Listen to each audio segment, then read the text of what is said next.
In the summer of 2022, I bicycled 3,669 miles between New York City and San Francisco, raising over $21,000 for St. Jude Children's Research Hospital. One of the big questions I got from all of you folks was, how do you survive in the desert? And that desert really extended from Utah through Nevada and into Eastern California. The main answer is you carry a lot of water, and in some cases I carried as much as 9.5 liters of water to cover the 60 to 80 mile jumps between towns in the desert. But planning was another big aspect, and in this video you'll see me planning in real time while I'm hunkered down in a bush at 93 degrees Fahrenheit in the desert of Nevada.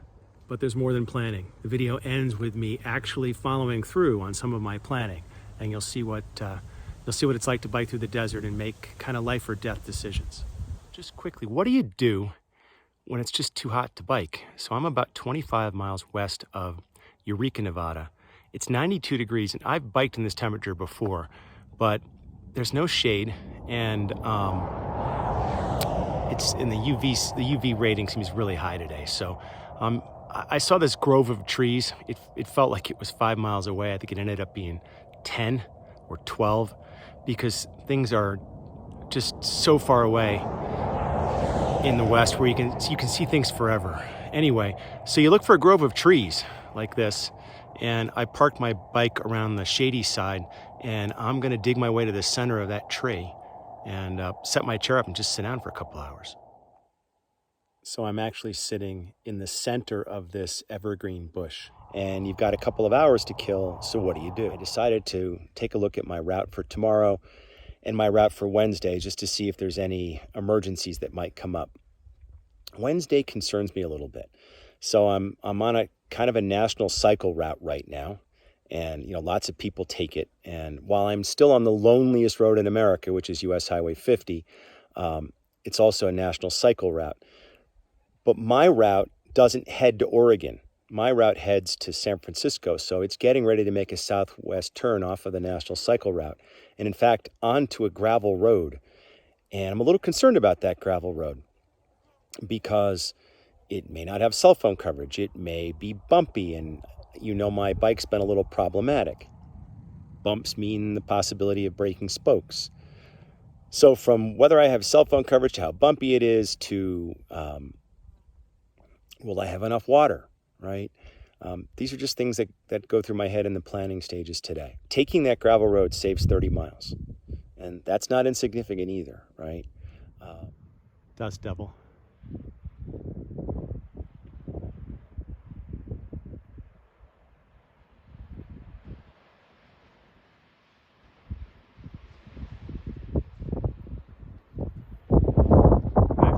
Tuesday, September 6th, we're on the way to that gravel road to make the decision, but a little bit of a storm's blown up. It was 94 degrees Fahrenheit. Temperature dropped to 84. The rain I've seen in the past couple of days doesn't hit the ground. If I turn around, you can see a case of that where rain is coming down, but it evaporates so fast it never hits the ground. There's a really stiff wind, and I can actually feel the rain now. So I'm kind of hiding in this ditch here. There's not a danger of flash floods, so I'm not worried about that right this second, but crosswind's pretty tough, and biking into it I got 5 miles to go, and I'm making 5 miles an hour, and I'm just gonna hunker down in the ditch, wait till this wind stops.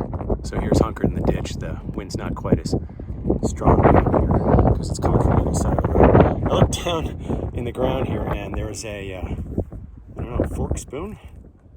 Not spoon, interesting. Okay, whatever. All right. So it's a freaky day. Rain in the desert. I wonder if those are. Good morning. It's Wednesday, the 7th of September. I spent the night on the banks of the dry lake bed that's out behind me, about 8 miles back.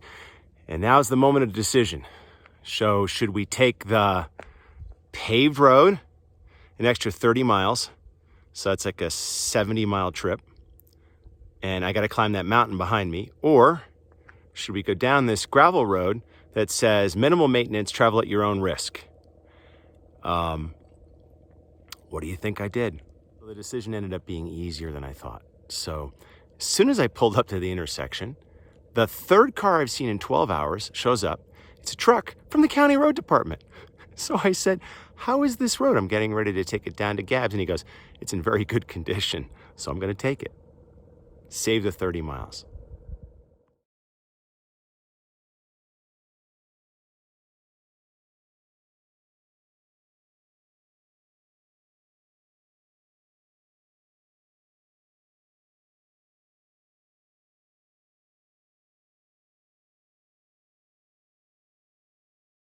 Blinding sunlight out here, so I'm doing the best I can to get this camera aimed. It's 97 degrees Fahrenheit, and I conquered this road. More luck, I think, than intelligence.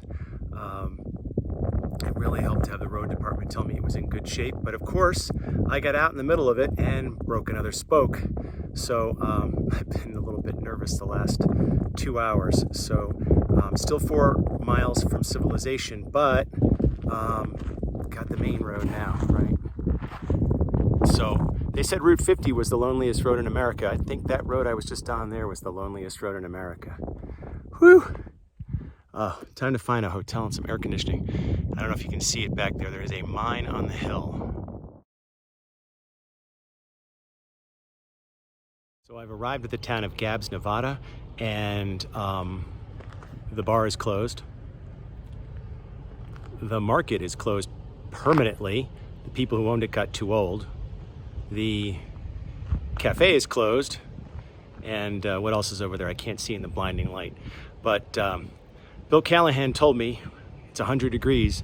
I need to get inside. So I can't find a place to get inside, but I did find a porch where you can, don't get dizzy. My bike's back there. I'm gonna hide out over there. So I'm told by someone passing by that the person who owns the gas station and the motel also owns the bar, and that he's 120 miles away at a county board meeting in Tonopah, and so none of this is going to open up. Well, the market's never opening up until 3:30. So, and I'm gonna have a beer, I think, or two. Thanks, everybody.